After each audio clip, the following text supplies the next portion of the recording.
For today's COVID-19 update.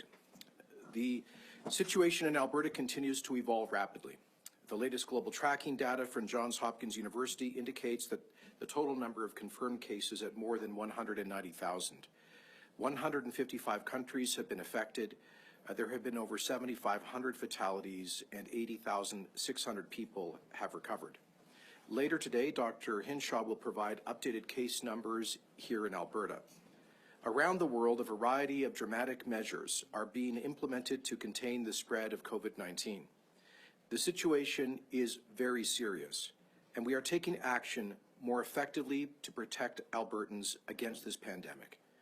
Last night, we held a meeting of our Emergency Management Committee of Cabinet, which authorized me to use all powers necessary to keep Albertans safe. That's why today I am announcing that Alberta is declaring a state of public emergency in response to COVID-19. This declaration is meant to empower authorities under the Public Health Act to more effectively manage the pandemic response. Decisive action is needed, and we are taking that action. The Emergency Management Committee of Cabinet met again this morning, and in response to the escalating numbers of infections, Dr. Hinshaw and her team have also recommended new measures on social distancing to contain the spread of the virus, and the Government of Alberta has accepted those recommendations. So in addition to declaring a public health emergency, the Alberta Government is moving forward with aggressive new measures to contain the virus. Any organized gathering of more than 50 people are to be cancelled immediately. All Albertans are prohibited from attending public recreational facilities and private entertainment facilities such as casinos, bingo halls, bars, theaters, and children's play centers until further notice. They are also prohibited from attending recreational facilities, arenas, science centers, museums, art galleries, and community centers, fitness centers, and entertainment facilities. Conferences, worship gatherings, and family events with more than 50 people, such as weddings and funerals, should also be cancelled. I also want to be clear about what will not be impacted by these measures. This order will not apply to healthcare facilities, to this legislature, to grocery stores, airports, and other essential services. Nonprofit, community, and religious soup kitchens will also be exempt from this order, as will homeless shelters. We're working with our homeless shelters on protocols to help to prevent and contain any prospective infections. Additionally, sit-down restaurants, not including buffets, pubs, delis, and coffee shops will be allowed to remain open at this time, but they will be limited to a maximum of 50 people or 50% of their authorized capacity, whichever is lower. This is the same protocol adopted by the Government of Quebec this week.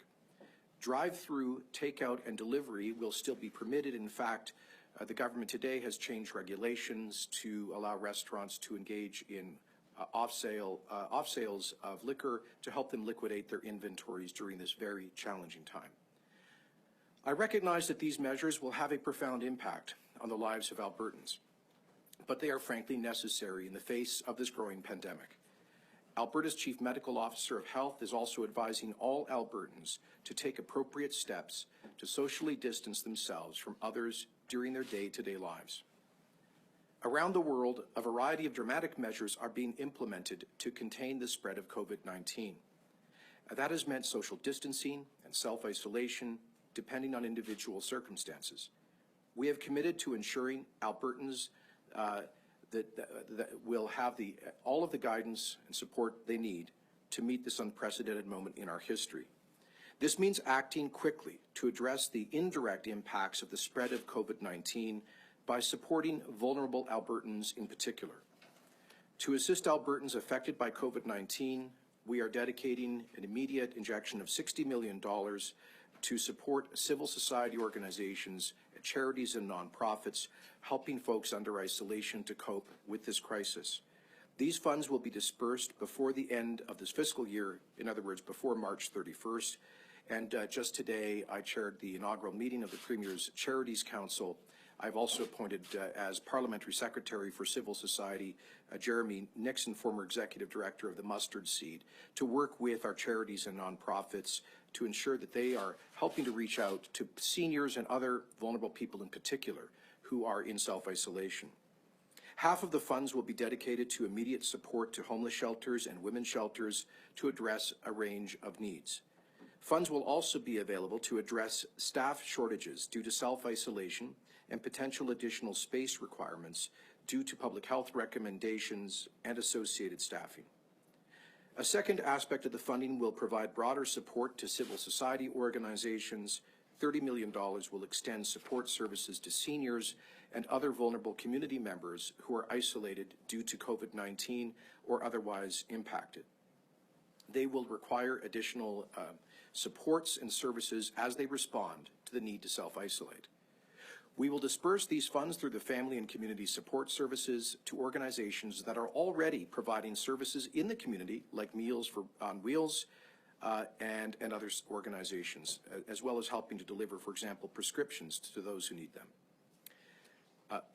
The Cabinet today also approved a range of emergency economic measures, which we'll be announcing shortly, perhaps as soon as tomorrow.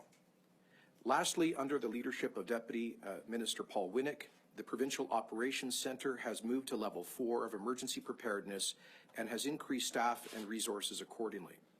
I visited the Provincial Operations Centre last night and was impressed with the dedication and hard work of the professionals involved from across different departments, agencies, levels of government, including industry and civil society. Once again, I want to assure Albertans that the entire government of Alberta is totally focused on dealing with this crisis. This is a serious moment in our history, and COVID-19 will test all of us. But I know that this province is resilient and we are ready for the test. I have full confidence in our public health and safety officials, and we will continue doing everything in our power to contain the outbreak and to keep Albertans safe. We'll do whatever it takes to slow the spread of this virus, we've already begun planning for the recovery of our economy following the impact of this crisis. I'm happy to take your questions. What enforcement tools do you have at your disposal for anyone who does not follow these new rules? Well, it depends on the rule, but with respect to limitations on bars and nightclubs or restaurants, for example, that would be up to local health officials to enforce those rules under the kind of delegated authorities. I note in Calgary already they brought in a limitation of 250 people in bars or restaurants or 50% of their licensed capacity, whichever is lower. We've just reduced that to 50 people or 50%, whichever is lower. We've closed nightclubs and bars. We will allow sit-down restaurants to continue operating on a limited basis, at least for the time being. Again, it would be civic public health officials who are primarily responsible. I should say that Deputy Minister Whittock and Dr. Hinshaw are available to answer technical questions as well afterwards. We're still seeing cases in some grocery stores of hoarding. Some stores are putting in limits. Is there anything you can do about that? And I know that some seniors can't get the supplies. What would you recommend, Alberta? Sure. First of all, let me say I've spoken to the Retail Council of Canada. I've also spoken to the president of Walmart. And we've had communication from Loblaws, which is a large, as you know, grocery chain. All of them assure us that they have all of the supplies that are necessary to fulfill demand for the future.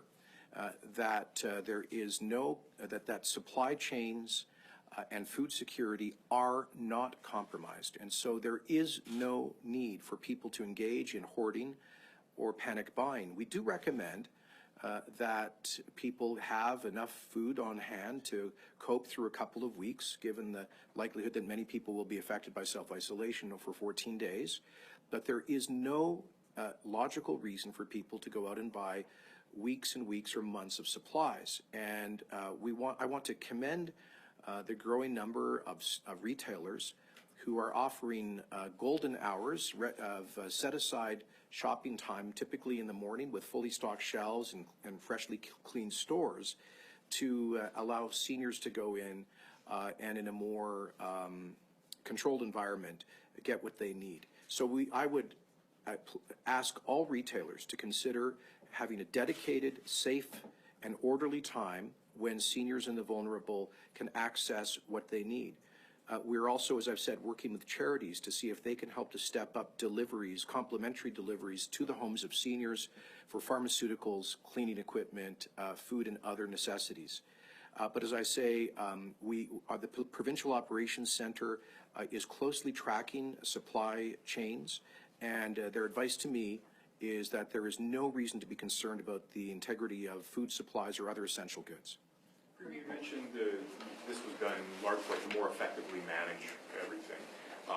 Where have the shortcomings been? Where haven't you been able to manage it that you feel the state of emergency will allow you to do better? Well, the state of health of emergency under the Public Health Act adds an additional range of authorities to the government and to the Chief Medical Officer.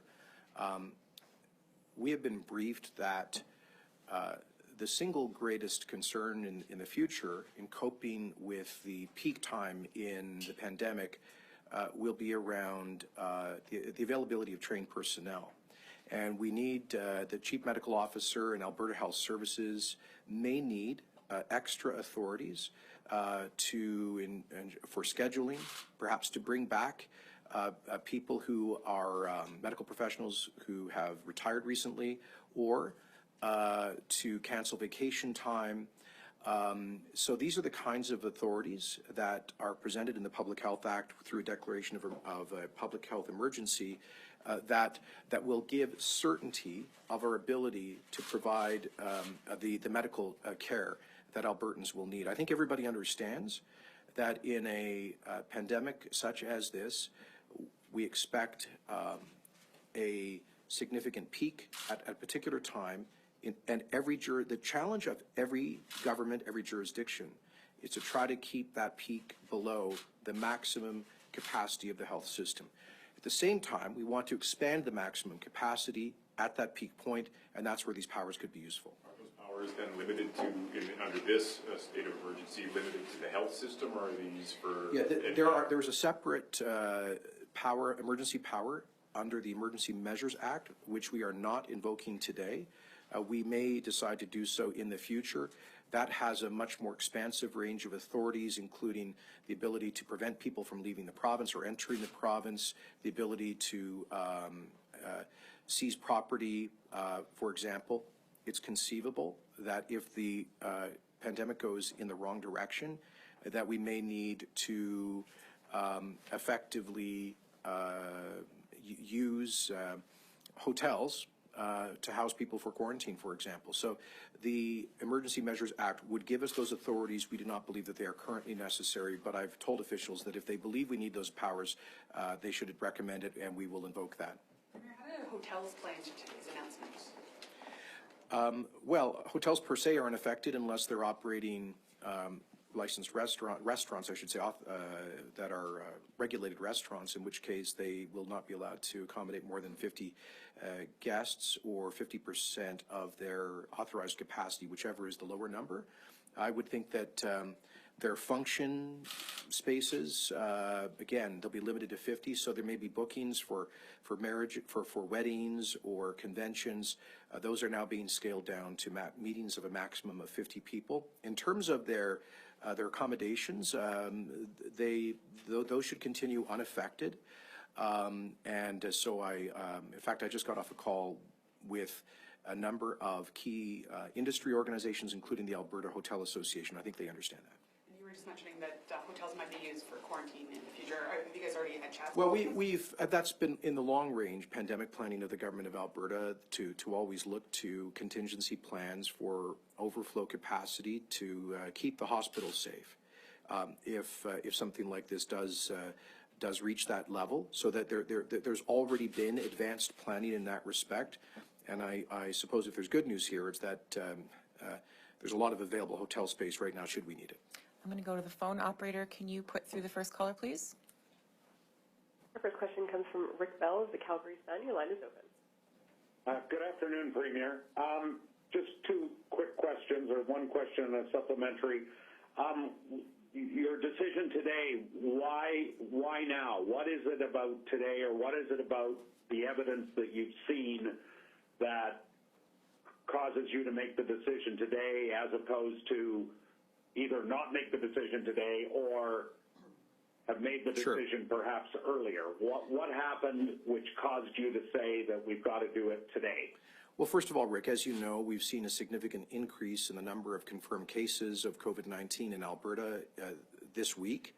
You'll be getting a further update from Dr. Hinshaw on additional cases later today. So we see that Alberta seems to be following the same general trend line as many other jurisdictions, which means that we have to take more aggressive measures to contain the spread of the virus, more aggressive social distancing measures. Also, we came to the conclusion today that it was probably inevitable, given the direction of the disease, that we would end up invoking a public health emergency in any event. And so we concluded that it was prudent to do so now, while we are still at the relatively early stages, so that our the managers of AHS and the folks who are coordinating the emergency response know that these authorities are in place. I note that the governments of Ontario and Saskatchewan, I believe New Brunswick, have also declared public health emergencies. That is in part because I gather they found some difficulty in scheduling, and they've had some folks refusing to wear personal protection equipment. And they also found that in some cases collective bargaining agreements were limiting their ability to schedule people in the health system. We have not found those constraints yet, but this is a case of us being well prepared for what is coming at us.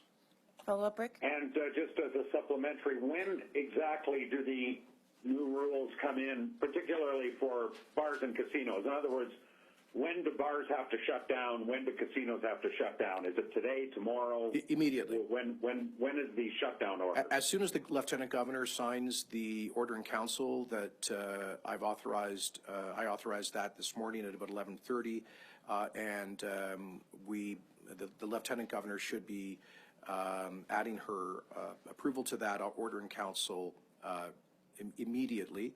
We will, and so we would. This is effective immediately. It's effective today, and we apologize to operators of these establishments for the suddenness of this. Although I think they've seen it coming. In fact, I was just talking in our consultations with industry leaders with a gentleman who said that he closed a bar that he owns yesterday because he saw this coming. He wanted to get ahead of it. And I know a number of other operators have done the same. I know that Cineplex closed all of their cinemas yesterday across the country. So I think these are thoughtful business people, and they have a firm grasp of the obvious. Operator, can you please put through the next caller? The next question comes from Tyler Dawson of the National Post. Your line is open. Hi, folks. I just wanted to ask about whether or not these closure rules affect churches or any other sort of houses of worship. They do, and Dr. Hinshaw was very clear about that in a measure that we adopted on the weekend, which removed the exemption for places of worship from the limitation on public gatherings. At the time, the limitation was 250 people. As of now, we have reduced that to 50 people, and we've removed the place of worship exemption. We believe that faith communities can find other ways to gather to address the spiritual and pastoral needs of their members. They can do online liturgies and worship ceremonies, and certainly I'm sure that pastors and clerics and volunteers will be increasing their visits to the isolated and to the elderly in particular, who may be in greater need of spiritual and pastoral support at this time. We are making an exemption from the 50-person limit for charities, nonprofits, and religious organizations that operate community kitchens such as soup kitchens. So they'll be able to continue to provide that essential support to the least fortunate. Do you have a follow-up, Tyler? No, I think I'm good. Thanks. Great. Operator, can you put through the next caller, please? Our next question comes from Chris Barco of the Calgary Herald. Your line is open. Hi, Premier. I'm wondering, with this order today, what kind of assistance are you going to help the restaurants, the bars, the recreation centers, and other businesses that are being impacted and obviously are going to have some cash flow problems? Yes, there will be a range of measures announced by the Government of Alberta this week to help with the urgent need for cash liquidity for those businesses. And so that will be the first package responding to the economic aspects of this crisis. So please stay tuned. That announcement may be as early as tomorrow. We're just finalizing the details around this. Please understand that all of this is happening we're working as quickly as we can, quite literally overnight, all night Sunday. Officials from the Department of Finance, for example, stayed up to draft statutory amendments to the Appropriations Act to add the additional $500 million for the public healthcare system. So our officials are working as quickly as they can, but there will be a number of measures that will constitute financial relief for businesses, at the very least a series of deferrals. We are also in constant contact with the Government of Canada about measures that they will be announcing. We are grateful that the Government of Canada has injected an additional $10 billion into the Business Development Bank and Export Development Banks to provide a backstop to facilitate additional access to credit for businesses affected by COVID-19. But we are certainly looking at a series of measures that include tax deferrals for business taxes, income taxes, property taxes, WCB premiums, and other measures. Do you have a follow-up, Chris? Yes, you also mentioned earlier that you're already putting together plans to get the economy going once this crisis passes. Can you provide any, details on what that might look like, or any additional color on it? So we're working on our recovery package, and as I said in Ottawa last week, it seems to me that as a rule of thumb, we should be looking at additional fiscal stimulus equivalent to at least 1% of GDP, which for Alberta would be in the range of this would be $3 billion to $3.5 billion. So that's our current planning target for fiscal stimulus. The problem is this: we're not in an environment where conventional countercyclical fiscal stimulus will work in the same way. For a couple of reasons. First of all, there is disorder in the markets. As you know, on Sunday, the Federal Reserve reduced its prime lending rate to 0, and yet the Dow responded with a 15% decline on Monday. So markets are clearly unstable. Secondly, with so many people in self-isolation, in quarantine, with so many industries that are effectively suspended, an effort to inject demand into the economy is likely to have a modest effect at this point. So our current state of mind is to focus our short-term efforts on liquidity for both households and businesses. That includes income support for people that have to leave work. And then the second phase would be more conventional fiscal stimulus. That will involve a major cash injection into building infrastructure in this forthcoming building season, and a number of other measures that we are considering. Operator, can you please put through the next caller? Our next question comes from Emma Graney of the Globe and Mail. Your line is open. Yeah, g'day, Premier. Thanks for taking my question.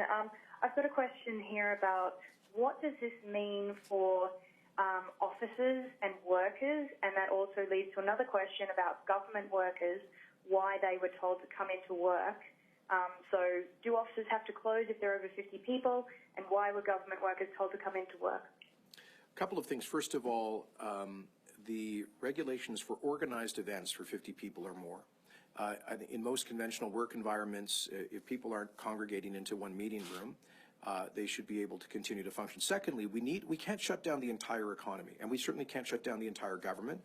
I do know that the Public Service Commission is working with the Deputy Minister to Executive Council on plans for further to to facilitate more work from home wherever possible, but about half of the people employed through the Alberta Public Service deliver frontline services.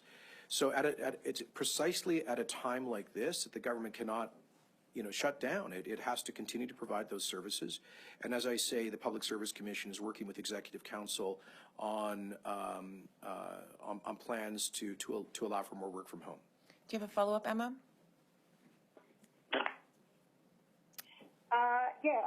If people are, say, 60 years old or 65 years old and they're concerned that they're being told by their employer, whether it be the government or otherwise, that they should come into work, what's your advice to those people? Should they go in or should they not?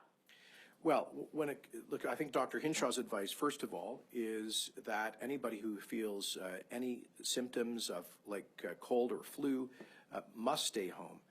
And secondly, that elderly people or folks who are immunocompromised or have pre-existing respiratory illnesses should also generally try to stay home at this time. But I'm going to refer more technical questions on that to Dr. Hinshaw, who will be up here in a couple of hours. Let's go back to the floor. Dean? You asked the Prime Minister a letter this week for more medical supplies, masks, that sort of thing. What should we take from that? Is there a... We actually, Alberta Health Services advises us that they have adequate supplies to deal with this crisis. Let me commend them and their management for having been quite forward-looking in stockpiling an enormous inventory of personal protection equipment, and other equipment. In fact, when the virus first broke out in China in January, AHS immediately purchased an additional 50 ventilators that we have not yet received, but they are effectively en route to Alberta. We'll be receiving them this spring. And the Minister of Health himself, Minister Shandro, has inspected the AHS warehouse and seen that there is a huge stockpile of this material. Now, having said that, management has to be very prudent about how much of that equipment they release and when, because the critical thing is that we have adequate equipment when we reach the peak of the virus later this spring, as anticipated. But we're confident we have enough equipment. Of course, what the letter to the Prime Minister was about is it's better to be safe than sorry, and if we can continue to stockpile equipment of that nature, it will add to our confidence level. And I should say, of course, Dr.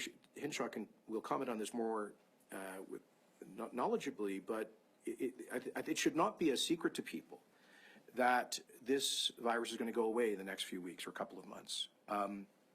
And so we need to start planning for the mid to long term. And that's one of the reasons we're asking for federal assistance with more equipment. If I can just follow that, it sounds like you've been given a bit of a broad timeline. I know it's hard to forecast the future here, but what have the medical officials told you about how this is going to play out? Like a peak in May or something? Or? Well, we've had a briefing on that, but I'm not going to get into technical issues like that. I should not improvise on that. I'll leave it to Dr. Hinshaw, and I'm not sure about her level of confidence on projections. But let me say that I think we could lay people understand that flus and colds diminish in the summer months with warm weather, and I think we would all expect that to happen in this case. Just one broad kind of question, just in the general public hears terms like a state of public health emergency that can bring a fair bit of unease, even more so than what they're already feeling. What do you say to them about this declaration and what that means? It means that the government is prepared to do what is necessary to keep people safe. That's all it means. People should be careful, they should be responsible, but they should be confident. They should be confident that we live in one of the best organized places on earth. We have some of the greatest professionals, and in Alberta in particular. I made this point when we started down this road 10 days ago that we have had very strong planning. We have a robust pandemic plan for the government of Alberta that was exercised just last November. We've been through a couple of very large-scale natural disasters in recent years, which has brought a very high level of interagency and intergovernmental cooperation. And I think we are as well prepared as any place on earth to deal with this. The additional authorities that we brought in today will help us as we face the challenge in the weeks to come. And with that, folks, I've got to get up to the legislature. Thank you.